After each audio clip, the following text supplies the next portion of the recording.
Welcome to the Athletic FC podcast. I'm Ian Irving, and the January transfer window is now officially open.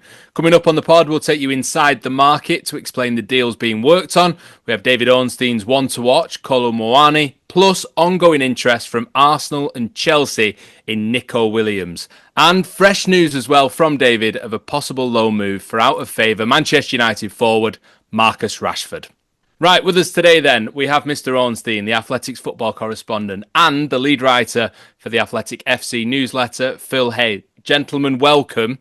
David, first of all, your first deal sheet of 2025 is out. We'll get into the details of that. I've teased some of them already. But last January, really quiet, just 112 million spent across the Premier League. Are you expecting similar this time or different? I think more will be spent because of the need of a club like Manchester City, and they've got finances at their disposal. We've already seen Tottenham commit spending on a goalkeeper, and my expectation is the tally will rise. It doesn't mean it's a more preferential market to shop in than a year previously. All the clubs still prefer the summer, but as the years go by, the stakes become ever higher, and whether it's emergency solutions, reacting to injuries, scrambling to get into European places, push for trophies. It becomes a sort of a desperation. And often there's market opportunities as well that arise for whatever reasons. It was particularly quiet. It is always quieter than the summer.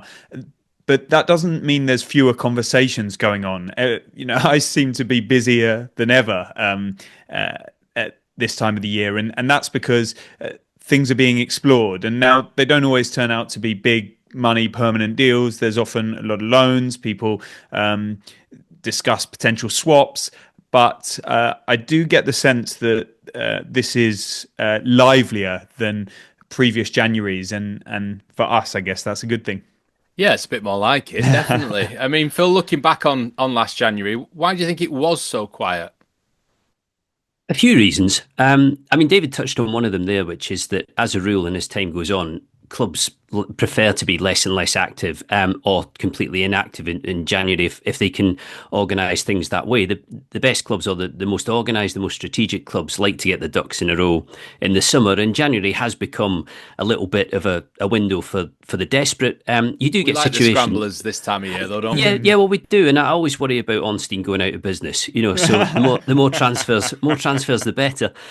But you do. I mean, down in the Championship, for example, you get top-up deals. So, for example, Sheffield United going after Ben Brereton Diaz is one of those ones where your squad's nicely placed, but you're thinking this could just tip us over the line. And that does go on quite a lot in that division at the top end.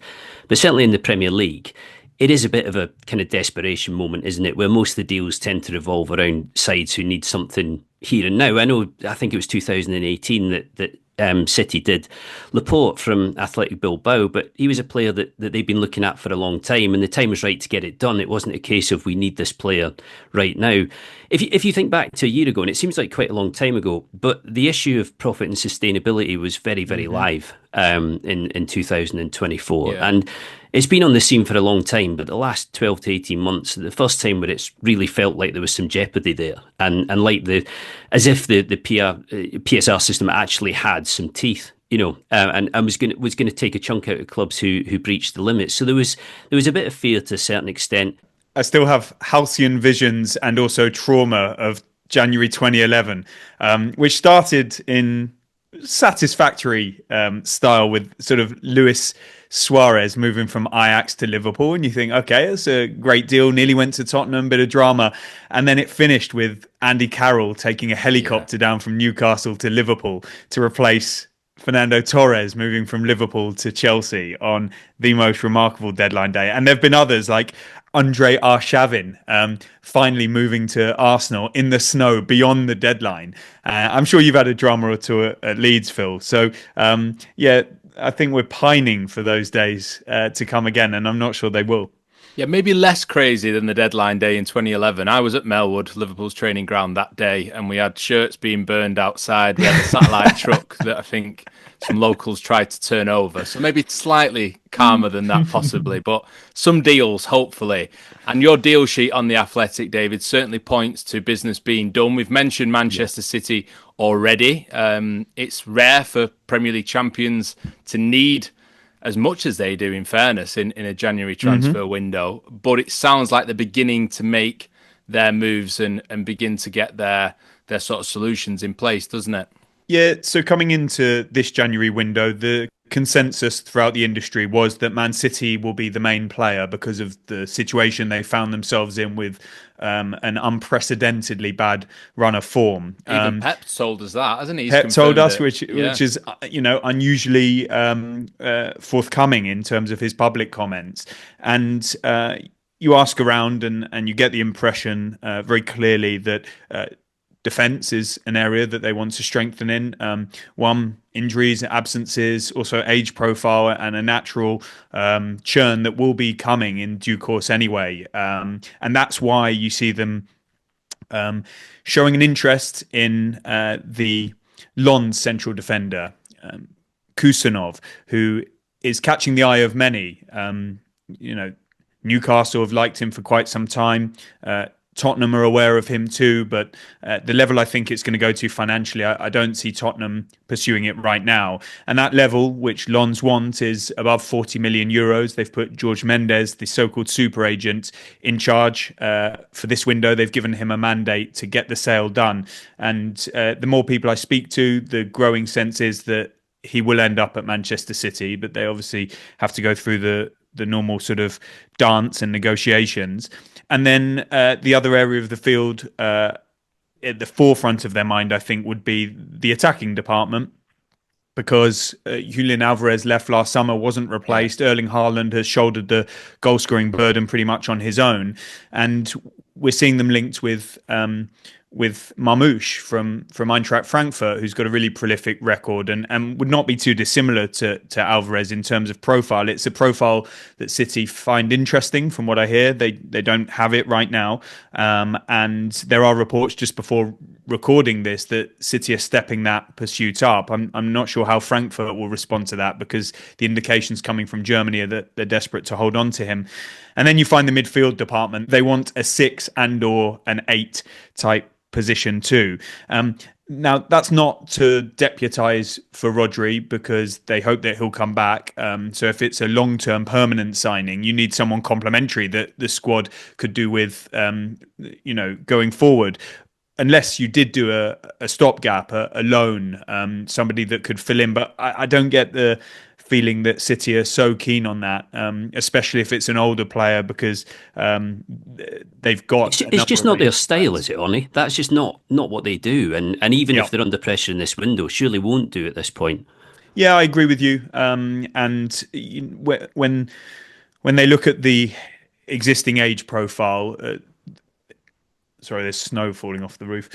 When they look at their existing age profile, you don't want to, you got Kevin De Bruyne in there plus 30. You've got Ilkay Gundogan in there plus 30, and the players that tend to be available on a loan at this time of year are often of that age profile. So if they can find somebody who is permanent, who would fit into the sort of direction they're going in anyway, then maybe they would find a complementary option to bring in. So yeah, Man City, I mean, nothing done yet on any of those fronts. So we'll have to wait and see how it pans out. But we've seen with their recent financial results that they're in a very healthy position to be able to do business now. And then that could have a trickle-down effect, Ian, for the rest of the market, because money starts to move around. But not just the money ramification, but also the reaction of others, rivals. If City start investing and spending and strengthening, do we need to do the same? Because we've got this rare opportunity to be ahead of them in the Premier League or Champions League table, absolutely, for instance, and do we need to kick on ourselves? And so that it makes it quite an interesting market. Yeah, there's other clubs at the top of the Premier League, ahead of Manchester City, below Manchester City, who will be looking to do business. And Phil, this is the great thing in a way for people who are excited about transfers, is that when you've got a club the stature of City, with the spending power of City, being as active as this, it can really ignite things, can't it? Yeah, it can, and it's unusual to be in this position. I think with, obviously reigning Premier League champions, and I think would have been Champions League winners last season had they not got edged out in that tie against Real Madrid. That's how good they were. So unusual to see a club like that needing this kind of rebuild or this amount of surgery. But also with City specifically, they don't often get caught out like this, or haven't done, in this era, certainly the Guardiola period. And it feels like plenty to be done with them. But as I was saying to David, I still think they'll be fairly level-headed about what they do, and I still get the feeling that they would almost feel it was better to do nothing, or to do nothing significant, than it would be to bring in, to make an error, I suppose, a little bit like Calvin Phillips from Leeds a few years back, where they spent, the thick end of 50 million and it's come to nothing. I mean, the interesting link I thought with City was Ederson at Atalanta, who again, another name in the deal sheet. It would look like a good fit to me, although seems implausible at the moment. I mean, Serie A is wide open. Atalanta right in the middle of the title race, and that doesn't seem doable for realistic money. But seeing his name, I sort of thought, yeah, that is somebody that I could see Guardiola taking. Yeah, because David, it feels like they need sort of first team ready players as well, doesn't it? I mean, I'm not going to pretend I'm an expert on Abdulkadir Kusanov, who would be the first Uzbeki player ever to play in the Premier League. What a moment that would be for that nation. But he doesn't feel like someone that you could see Pep Guardiola necessarily throwing straight into this Manchester City lineup. And it's not squad players or backups they need, or potential they need. It's people to sort them out straight away, isn't it? Well, firstly, great pronunciation. Secondly, thank you. That's what I'm here for. It would be wonderful for Uzbekistan, and very fascinating too. Look, he's got a profile that is different to many players. He's not the tallest centre half. He's meant to be lightning quick. He fights for every ball, and if you go and look at some of his clips, you can see he's pretty ferocious. At the same time, he's clearly still raw, and therefore when you look at, as you say, what Manchester City need if they're going to vie for trophies this season, it doesn't appear that he would be the difference maker, and maybe they're not looking for the difference maker. I'm not saying they're writing the season off, but they're in a pretty disappointing position by their own standards. And Pep Guardiola's signed a 2-year extension, which even shocked people at Manchester City. They thought if he was to stay, it was going to be a 1-year extension, and that points to the idea that he knew a rebuild was needed, and he felt a responsibility to be part of that. And so if you're bringing in a younger player like him now, then like Kusanov, I'm going to stick to the surname, Abdulkadir. There we go. He may be one that's being identified as being part of this transformation and rejuvenation of the squad. And that's something City are going to be acutely aware of, because they've got a change of sporting director on the way. Cheeky Begirstein is going to be transitioning out this summer. You've got Hugo Viana transitioning in, and so that you can't underestimate how core Cheeky Begirstein has been to everything they've been doing. There was even some talk, I think, in the French media that Kusanov might stay at Lens after the deal, if a deal is done, and see out the season there and then come to City. So, look, this isn't all about firefighting, but they've used it as an opportunity to try and do some business if they can, which could help them now, but could also fast track the process of building from the summer onwards. Just quickly on Marmoush, David, do you think clubs ideally would want a bigger sample size with him? Because he's mid-20s. He's on the back of his first really hot season, I would say. And it went very well for him at Eintracht. But it's not as if there's a long track record there of having been, prolific top-level European striker. Do you think there's a little bit of wariness about him? Yeah, I think so. And I've spoken to a number of recruitment personnel at different clubs and around the game who have reservations on him. They don't think he's the required level for Manchester City. But it's a game of opinions, and City are going to have some of the cleverest minds in the market looking at situations like this and crunching the numbers and doing the assessment by eye as well. And he's got an unconventional path as well. So the way he came through from Egypt and into Germany, and I was reading a piece that was talking about how he spoke not a word of German when he came over, and he would be at like a food stand when somebody else was ordering, and he would pick up language from hearing other people ordering food, and he's probably pretty good at asking for a kebab or something. Beats watching English soap operas to learn English, which we used to get up here in the north a lot when new players would join from abroad. Yeah, it's like the Schmeichel, Peter Schmeichel with the Mancunian accent. I always loved that one. And so, of course, it's not. I mean, it's not an ideal time for Manchester City or any club to be going for a striker like this, Phil. So you would wait for longer, but they're not in an ideal situation in their league campaign.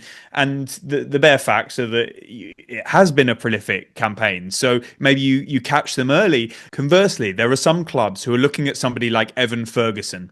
They really liked him when he was banging them in for Brighton and were interested in signing him, and very clearly made out to them that the price was like £100 million plus. Suddenly he has an injury. It's a bit of a barren spell in terms of goals, and no one's really talking about him being in that price bracket or on the market. Well, many of those people that I spoke to said, no, this is the time to get them, because we still believe he's got that potential, that bar. It's still early in his career, and sign him at a lower price, and we can bring him back there. I think the problem with Marmoush, in what you're saying, Phil, is that he's not going to come at a cheap rate. You have to pay a pretty penny for him, and some of these German clubs like Eintracht Frankfurt are run well financially. They've got big ambitions in terms of the sporting side, and there will be resistance if they really want to not do a deal, and that makes it less easy for even the biggest of beasts. Okay, let's look elsewhere in the Premier League then. Your one to watch on the deal sheet, Orny, this time around is probably one of the most high-profile players who could move in January, and that's PSG's Randall Kolo Muani. What can you tell us about his situation? This is a fascinating one because, when you've seen somebody like Kolo Muani, I was at the World Cup final in Doha, and he started for France. He played well. It was the foot of Emi Martinez that denied him what Big would have probably been the match winner. And talking of Eintracht Frankfurt previously with Marmoush, this is a player who shone there in a relatively short spell after moving over from France. And he presents a very different profile from many of the other strikers around the continent and those on the market. And you don't normally see players with this capability available on loan. It just hasn't really gone well at PSG. You can see that by his performance data and his lack of game time.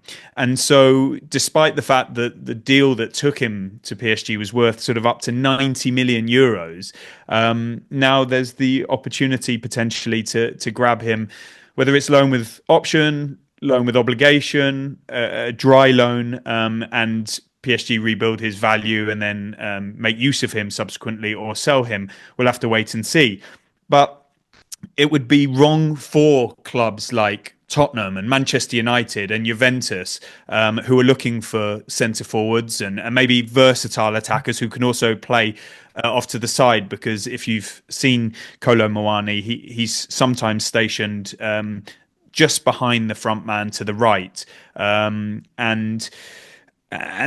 therefore Tottenham have sort of identified him as their top target if they are to strengthen in that position. Manchester United are looking at it as well, and Juventus too. So they're the three teams at the moment of recording this that have been explained to me as being the leading contenders. That can obviously change at any moment, and they will all have other options as well. But you get the sense, because of the size of his name and the quality that he possesses, that he will be one of the biggest names we talk about this month. Yeah, do you get the impression that Manchester United have the funds to do this? Because the manager has spoken about the issues they've got in terms of the budget at the moment, how tight the calculations could be for PSR for Manchester United. Amarin suggested that it was selling players to buy. So is a move like this dependent on someone leaving? And of course, you've got a fresh line today on perhaps the biggest name who could move in January, and that's Marcus Rashford. Well, it's really pertinent you mention Rashford, because that shows there are many moving parts to all of these conversations. So I don't think it's so strict as to we've got to sell before we buy or loan. Maybe there is a bit of maneuverability for a loan, depending on the finances involved. Maybe you could sign somebody, and this is not just Manchester United, knowing and projecting that you're going to get somebody out later in the month, either on loan and move on their wages, or at least part of them, get a loan fee in, or permanently, and you get a transfer fee in. Maybe it's going to be a homegrown player, so you make pure profit. Maybe it's not going to be a homegrown player, so you make lesser profit. Like, plates are spinning at all of these clubs. So it's not so binary and black and white that you can just say you've got to get players out and then you can bring players in. The way it's been explained to me is that Manchester United are going to be okay on PSR this month. It's not like the walls are collapsing on their financial situation. It's not great. Clearly, they've got work to do. But I do think there is a bit of scope to do something. And then conversations are taking place. There are decisions that need to be made. We hear so much about a left back. We see them linked with backup goalkeepers, competition for Onana. What about a number 6? And so there's a lot going on in that sphere. And, I mentioned on television over the weekend that very few players are untouchable in all of this, because Manchester United have to, given their financial situation, think up creative solutions. So somebody like Kobbie Mainoo is out of contract in 2027. There's been no news on a new deal yet, or movement to that effect. And so if opportunities come their way for someone like him, or a Garnacho, for a Rashford, etc., of course you've got to contemplate it. Now, players like a Rashford and a Casemiro, who I think Manchester United would like to move on, are very different from a Garnacho and a Mainoo, who they are not actively trying to get rid of by any means. It's just pretty. Consider bids for Kobbie Mainoo, because that would be quite something. I just don't think that they're going to be sort of closing the door and saying that pretty much anybody is off the table, apart from, say, Amad Diallo, because they're about to sign him to a new contract by the sounds of it, and he's really showing his worth. And Lenny Yoro has just come in. Fantastic central defender. He's going to be one of the best in Europe if he's not already, and he was coveted by Real Madrid. But beyond that, I don't want people to take this as they're looking to sell Kobbie Mainoo and Alejandro Garnacho. That's different, isn't it? Yeah. It is different. They are not, and I'm not aware of anything brewing to that effect. But it would be, unfortunately, for United fans listening to this, it's kind of remiss of those who are having to make these decisions not to consider all options to help this rebuild under Ruben Amorim, that might take some tough calls and some very unpopular ones to get the players in and the finances right to get to where they want to go. And back to your point on Rashford. We've reported that Borussia Dortmund are among the clubs considering making a move to sign him on loan. It includes the likes of AC Milan, of Juventus. We talked about their desire to bolster in attack already. And there are some suitors in the Premier League as well. They're looking into this. They're weighing up whether they should take this interest in obviously a top talent, despite what's happening at the moment, further.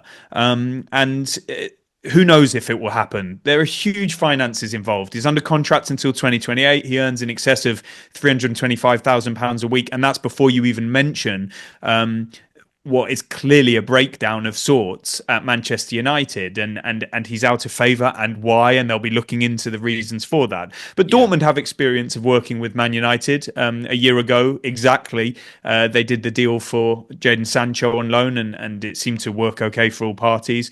No two situations are identical, but there is a lot that can be done in a relatively short space of time, and so we have to pay close attention to Old Trafford.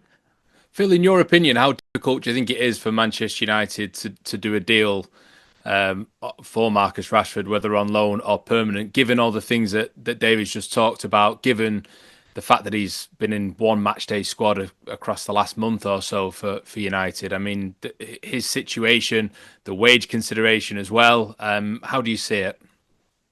My assumption would be that a permanent transfer in this window is completely out of the question. I just don't see how that would work financially. You would assume that a fairly major compromise would have to be made on the part of Manchester United or Rashford himself or both. And Rashford isn't really under any pressure to make any compromise, aside from the fact that he needs to play more. He has a contract. He's entitled to what he's supposed to be earning from it. A loan deal has to be more likely, or at least more doable. But even that, I think, will require some leniency on United's part when it comes to how much they ask in wage recovery for anybody who wants to sign him. And I think what's really interesting about Kolo Muani is that it would be, if they sign him from PSG, the first signing on Amarim's watch. And on that basis, you would assume somebody that he is, specifically given the green light to, or somebody who he's specifically recommended. I know clubs don't tend to deal these days on the basis of what a head coach says or exclusively what a head coach wants. But if they're moving towards the Amarim model of play, then there must be some serious input from him into this one. And I have to say, to go back to the versatility of him, the ability to play up front would help with taking the pressure off Højlund, the ability to play in slightly wider areas. Looking so far at what we've seen from Amarim's team, you can totally see why that would be a pretty good signing for them. Yeah, certainly. I mean, in his first press conference, Ruben Amorim stopped short of saying that he had the final say on transfers at Manchester United, but he certainly said that from that moment forward, he would have a very, very important say on who they signed, and it would be completely remiss of the club to go after anyone who didn't fit in the very specific system, obviously, that he wants to play now. Another one of the players with a bit of a question mark over them at Old Trafford, David, is Joshua Zirkzee. He's been linked with moves away, given how difficult his start to life at Manchester United has been, given how difficult, of course, that moment was for him when he was taken off against Newcastle as well. But the suggestion today seems to be that he's happy to stay. Yeah, we understand that at the time of reporting, Zirkzee wants to remain at Old Trafford, and the word coming from around him is that he's staying. He's not going to be leaving this month. Now, you never know how these things develop. We've been in many of those situations before where that word starts to get to you and then things alter.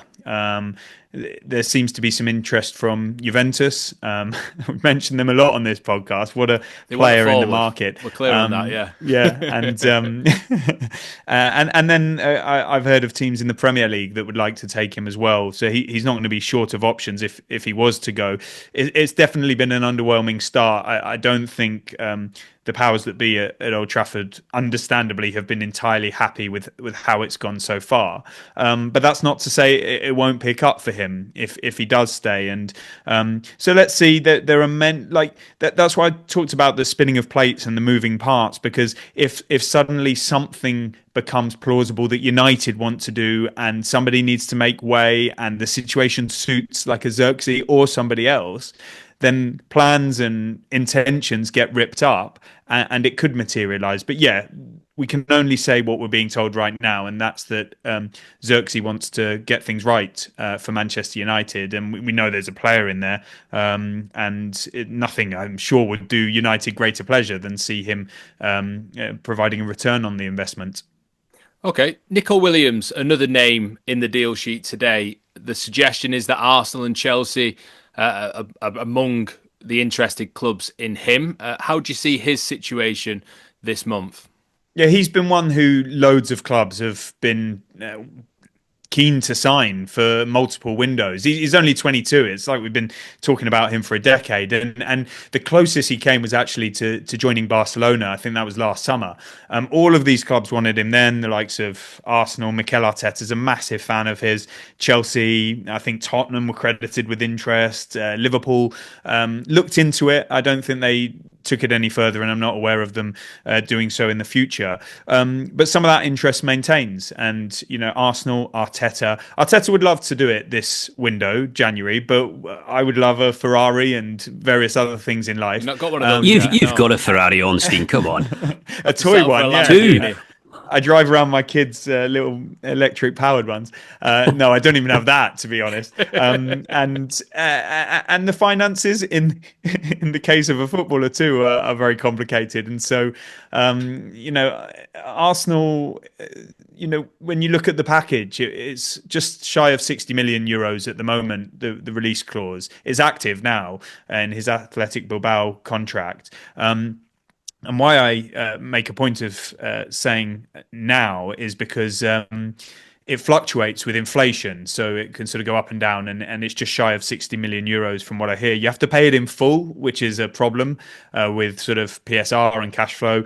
And then also he's on a really high salary as it is, and fair play, because he's a fantastic talent and Spain international, as England fans remember to their detriment. And Moving then you would have to you'd have to raise that salary as well if you were to bring him here. Furthermore, he's not agitating to move now, and I think the summer again maybe a time for him to move, but maybe he doesn't even go then. Chelsea maintain their interest, like Arteta and Arsenal, and there'll be others too, but I don't think that is one that we're going to see develop in this winter market. Just on Arsenal, Phil, how important do you think it is this month to get some attacking reinforcements for Mikel Arteta, given the injury to Bukayo Saka and how important he's been to everything they've done under Arteta in recent times?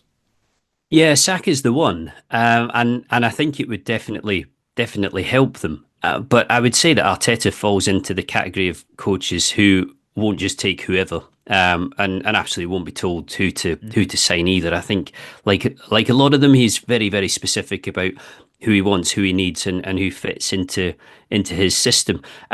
From reading the deal sheet this morning about Nico Williams, my takeaway from it, from what David had written, was that essentially Arsenal don't have the finance to go as far as they would need to in this window, with Williams and Athletic Bilbao, which is no slight on them, and not to say that they're skint or anything like it, but there will be PSL considerations as there are across the Premier League at the moment, and that would be a big surprise if it was to happen. Yeah, it's a really good point, Phil. I do think the interest in somebody like Williams shows they would like to do something, and let's see if an opportunity presents itself in that or another position that we might not even know about right now, in terms of somebody becomes available, there's a loan opportunity, there's a permanent deal brought forward from the summer.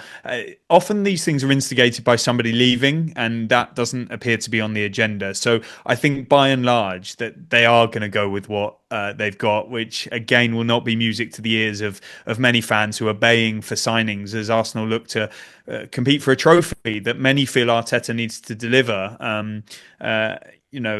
or face some pressure. Personally, I think he's done a fantastic job at Arsenal and got them competitive again. And let's see how the rest of this season goes. What Arsenal, like many clubs, will be doing is looking for young players for the future, some of the best in Europe. We've seen Tottenham doing it with the likes of Archie Gray and Bergvall. Arsenal doing it too. I speak to people across the game that, I don't know if I get this pronunciation right, but Nipan, who is playing for Rosenborg.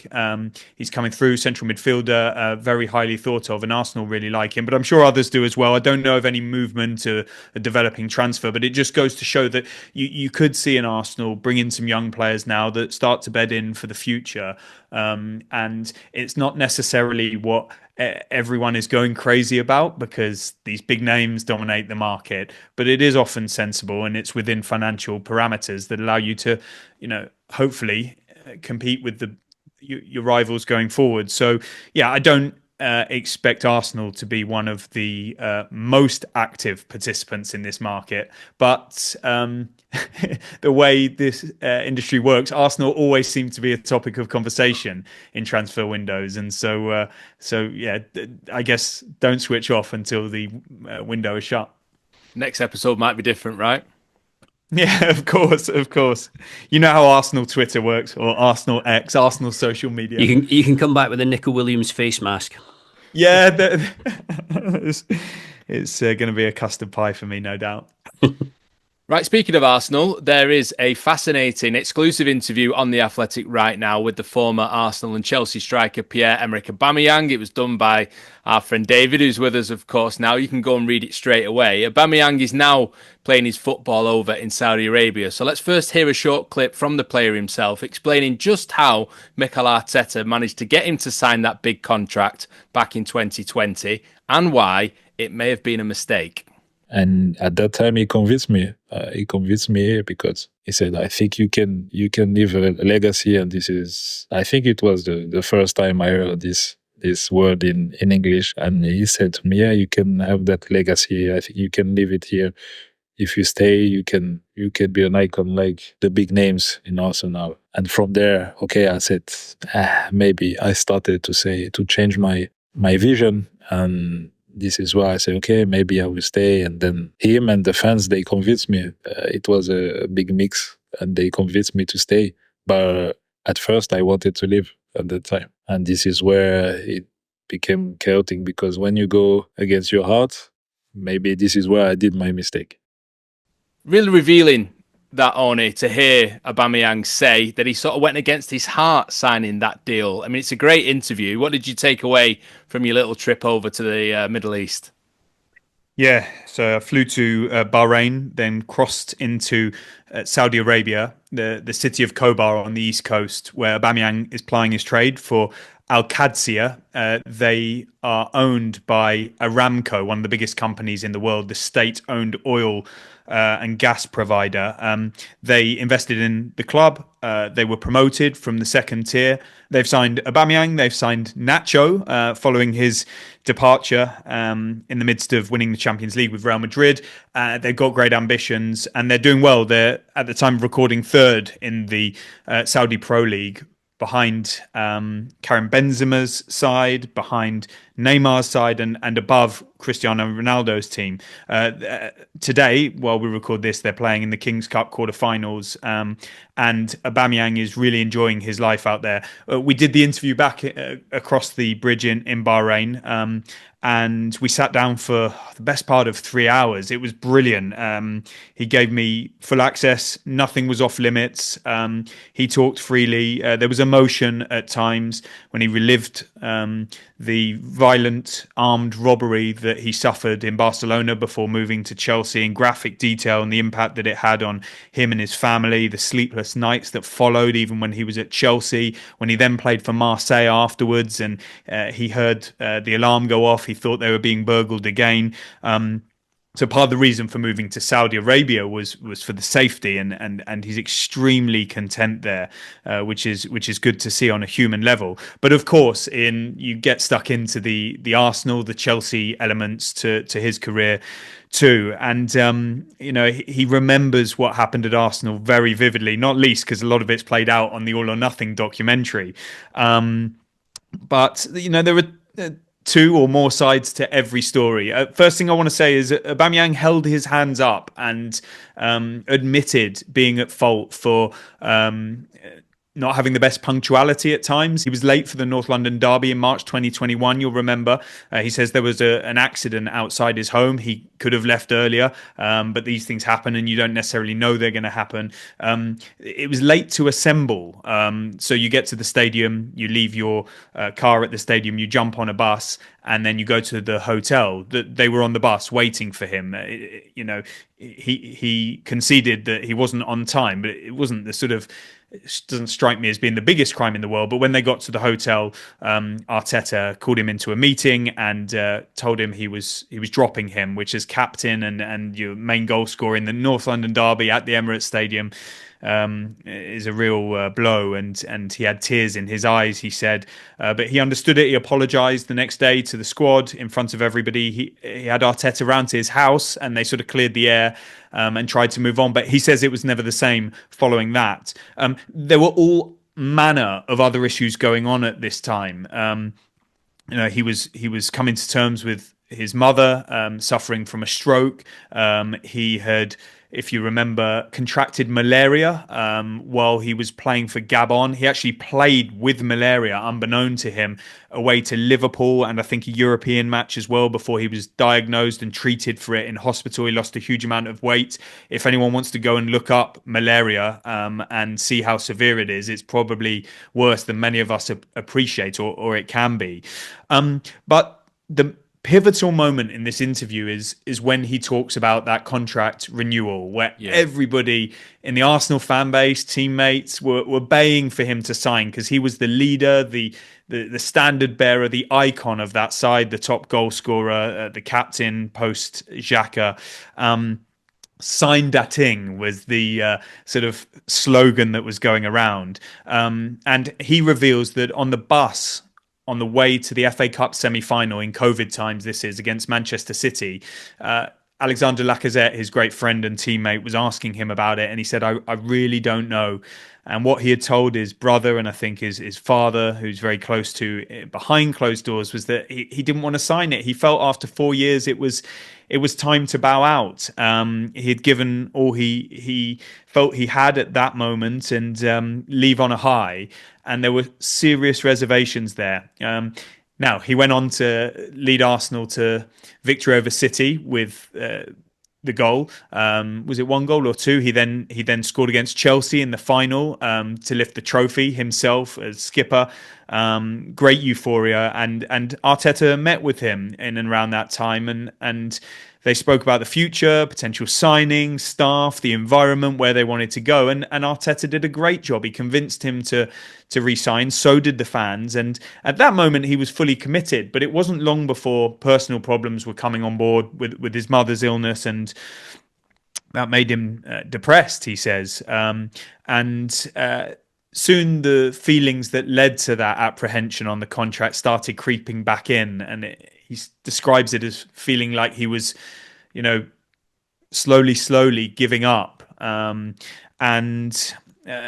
was really where it started to unravel. And if you fast forward from the contract, which he actually says, he calls a mistake in the end, and thinks with hindsight that he probably shouldn't have signed it. But if you fast forward to a period more than a year later, he went to collect his mother from Laval in France, where she lives, and bring her back to London ahead of Christmas. It was a really complicated time with the COVID restrictions, and so Arteta had approved for him to fly over on the condition that he came back on the specific night. Because of the medical examinations that he says his mum was going through, he couldn't fly back that night, and he didn't tell the club that was the case. He thought, I'd fly back first thing in the morning and still get into the training ground in time. What he didn't know with the ever-changing regulations was that you had to test in England the night before being allowed to enter the training ground. He tested in France and then took the flight and came straight into the training ground. At which point he describes going into a meeting and everything was normal, but with the team. But then Arteta called him in and really went crazy with him because there was a breach in COVID protocol, which of course the doctor would want him out of the training ground. But Arteta, he says, accused him of putting a knife in his back as captain, as leader, of again breaking rank, you could say. Arsenal described it as his latest disciplinary breach. And you see on the documentary that Arteta claims to have been keeping a list and a tally of a sort of a catalogue of misdemeanors, I think they call it. And from that moment on, he was sent away from the training ground. There was a subsequent meeting where he was stripped of the captaincy. He was made to train on his own, and there was no way back. And I asked Aubameyang, could an apology have rectified the issue? But he said, look, I apologized for all of the times I was legitimately late, but on this, for getting my mother from France and not thinking to tell them that I was going to come back in the morning. No, I'll never apologise for that. And, it led to him being exiled and eventually a dramatic deadline day move to Barcelona that was chaotic in his own right because he had flown over to Barcelona.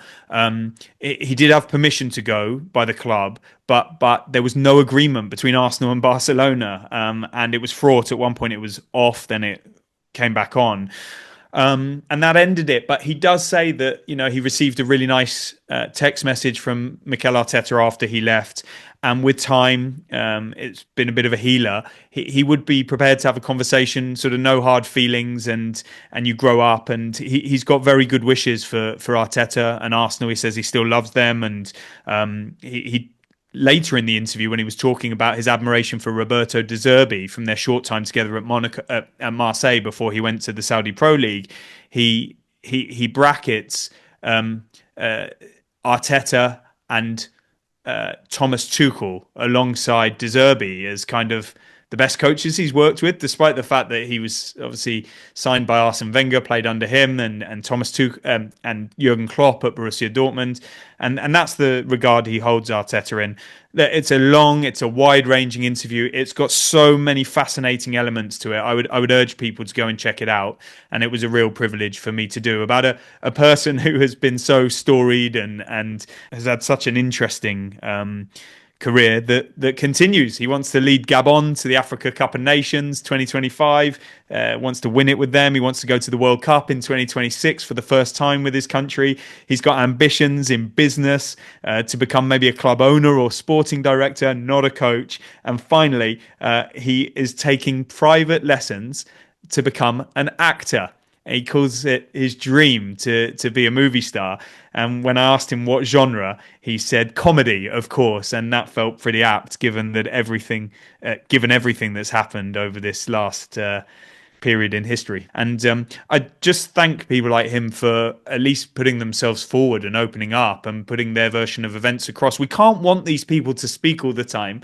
And then when they do, we kind of say, oh, it's gone, it's in the past now. And irrespective of the fact that I did it, I think interviews like that give us a real insight into this so-called beautiful game. Yeah, it's rare to get that, so definitely go and have a read if you're interested in Pierre-Emerick Aubameyang's situation. Go and have a look at the deal sheet as well, and also, of course, on The Athletic, we also have the Transfer Live blog, which is running throughout January. But for the moment, Phil and David, thank you so much for being with us on the Athletic FC podcast, and thank you for your company listening along as well. We'll be back tomorrow. Bye-bye. If you want to watch more episodes of the show, please subscribe to the channel. We'll be joined by the likes of David Ornstein, Matt Slater, Adam Crafton, Carl Anker, and plenty more through the season. If you'd like to listen to the episodes in full in audio form, search The Athletic FC wherever you get your podcasts from.